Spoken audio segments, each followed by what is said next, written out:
God bless the great state of New Hampshire. And I will say I'm particularly glad to see the snow outside. You know, it's not a New Hampshire primary without snow falling. And I'm thrilled to be here with you. Let me say to Bill and Bob, thank you both for leading our team here in the state. Thank you for your passionate defense of conservative principles. You know, 1 week ago, we saw an incredible victory in the state of Iowa. All the pundits said there was no chance we could win. I remember watching the television the night before, and on every station, every talking head, every graybeard said, Cruz can't win, Cruz can't win, over and over and over and over again. They all predicted someone else was going to win. The one thing they didn't count on was the actual voters. And we saw on Monday night an historic turnout, shattered turnout records.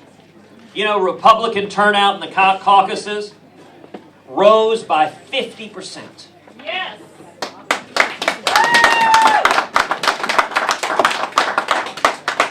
And by the way, Democratic turnout dropped by 30% from 2008. Now I'm curious, have any of y'all seen that on the network news? You know, it almost kind of makes you wonder what political party the reporters are members of. You know, there's lots of coverage about feeling the burn, which is a great slogan for a sunscreen company. But yet their turnout is down and our turnout is surging, and what we saw in the state of Iowa is we saw that old Reagan coalition coming back together. We saw conservatives and evangelicals and libertarians and Reagan Democrats and young people all coming together and standing as one. On Monday night, we won among conservatives. On Monday night, we won among evangelicals. On Monday night, we won among Reagan Democrats. On Monday night, we won among young people. That's the coalition it is going to take to win the Republican nomination. That's the coalition it's going to take to win the general election. You know, we're here today because we recognize our country's in crisis. This is not a typical election. We're bankrupting our kids and grandkids. Our constitutional rights are under assault each and every day, and America is receded from leadership in the world. Today, for the first time in history, a majority of Americans believe that our kids will have a worse life than we did. 65%. That has never been the case in the history of this country until right now, this instant. And it may be the most un-American idea you can think of. I believe the 2016 election, the singular issue, will be reigniting the promise of America. Yes.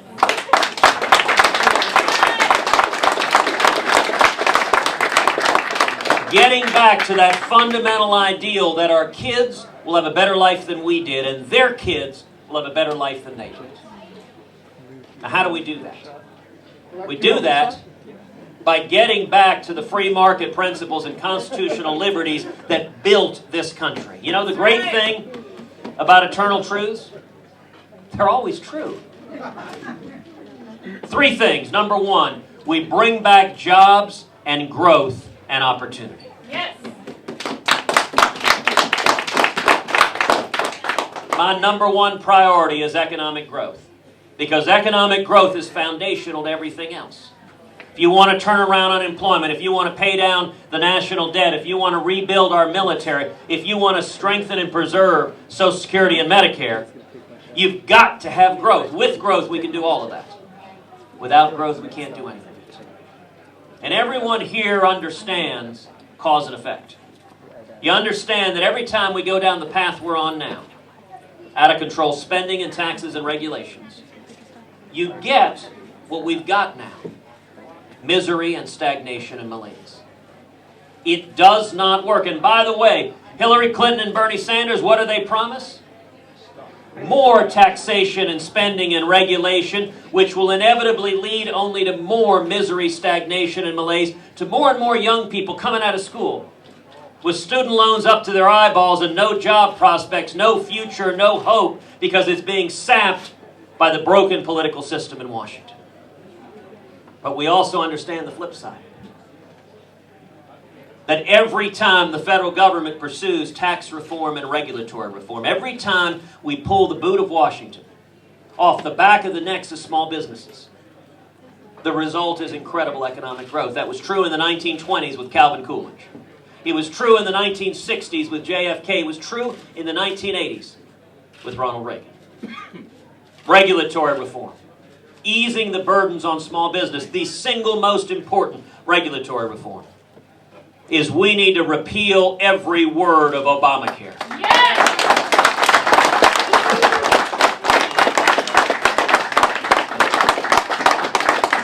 Obamacare is the biggest job killer in America. It is hammering small businesses, and we need instead to pass common sense health care reform that makes health insurance personal and portable and affordable and keeps government from getting in between us and our doctors.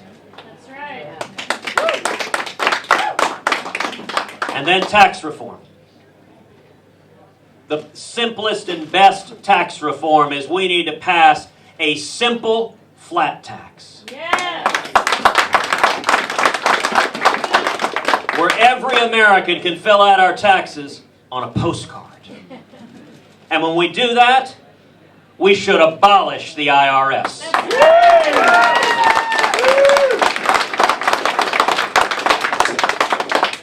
You almost get the sense that the IRS is not exactly beloved in the live free or die state.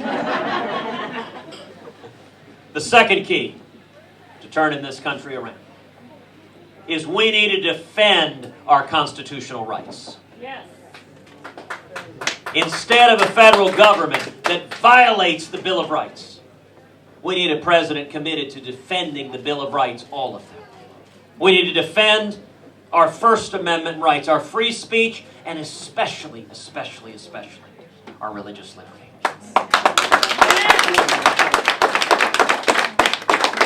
You know, you want to understand just how off track this country is. You need look no further than the Little Sisters of the Poor. A Catholic charity of nuns who have devoted their lives to caring for the poor and the elderly. Right now today, the Obama administration is litigating against the Little Sisters of the Poor, trying to impose millions of dollars of fines on the sisters under Obamacare in order to force the nuns to pay for abortion-inducing drugs and others. Now let me give you all a real simple rule of thumb. If you're litigating against nuns, you've probably done something wrong.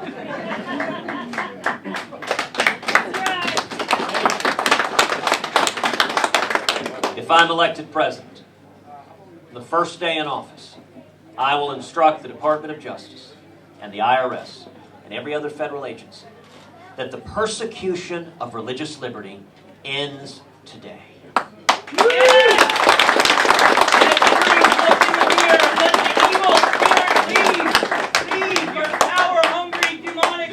A very nice young man, a very confused fellow.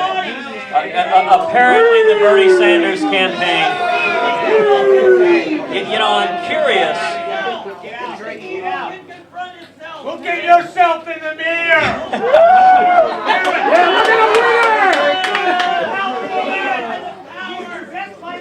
You know, the very odd thing, usually lefties don't believe in God.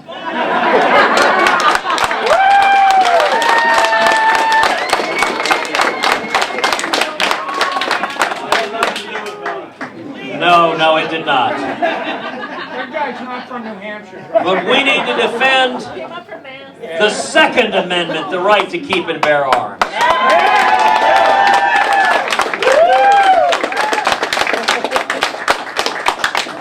You know, one of the things I love about the Granite State is that y'all define gun control the same way we do in Texas. Hitting what you aim at.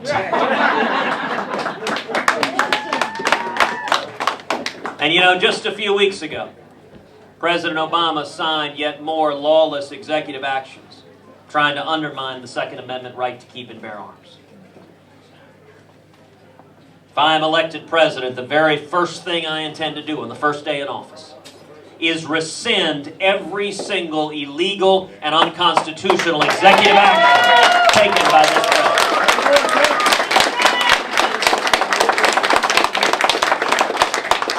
We need to defend the Fourth and Fifth Amendments, our rights to privacy. How many of y'all have your cell phones? Let me ask you to please leave your cell phones on. I want to make sure President Obama hears every word we say today. We need to defend the 10th Amendment, or as President Obama calls it, the what?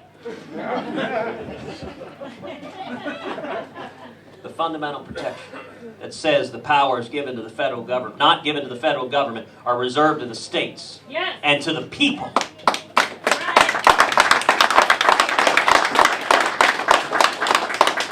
That means there are certain responsibilities the federal government has that it needs to do well. It needs to defend this nation, defend our national security, which means we need to rebuild our military and honor the commitments made to every soldier and sailor and airman and marine.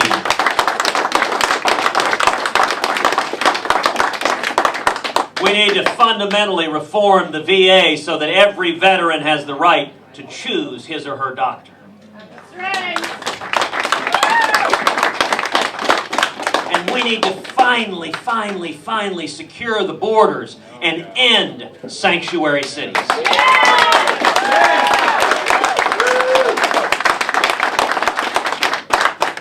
But there are other areas that the federal government has no business sticking its nose. And chief among those is education, and we need to repeal every word of Common Core.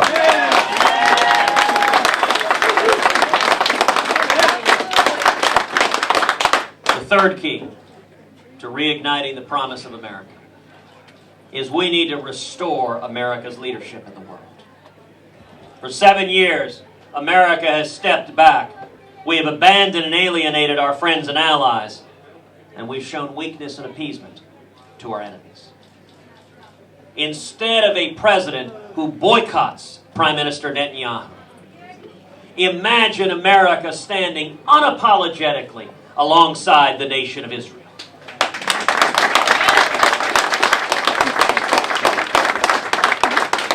We will have a commander-in-chief who stands up and says to the world, we will defeat radical Islamic terrorism.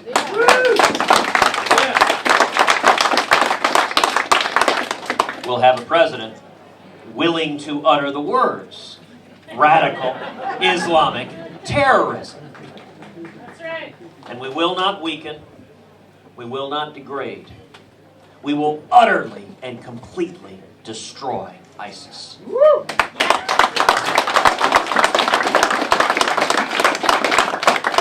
Now some of y'all may be thinking, can it happen?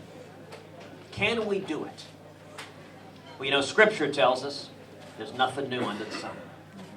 I think where we are today is very, very much like the late 1970s, like the Jimmy Carter administration.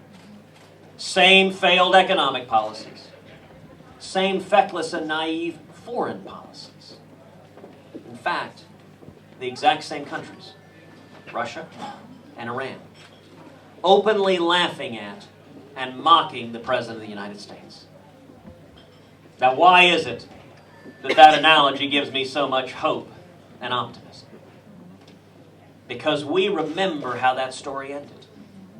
All across this country, millions of men and women rose up and became the Reagan Revolution.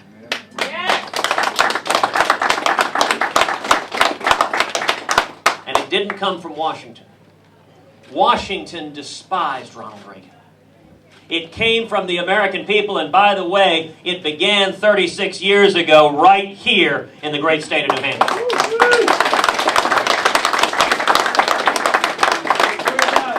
And it turned this country around. Why am I so optimistic? Why am I so hopeful? Because the same thing is happening again. all across this country, people are waking up. It took Jimmy Carter to give us Ronald Reagan. And I am convinced the most long-lasting legacy of Barack Obama is going to be a new generation of leaders in the Republican Party who stand and fight for liberty, who stand for the Constitution, and who stand for the Judeo-Christian values that built America into the greatest country in the history of the world.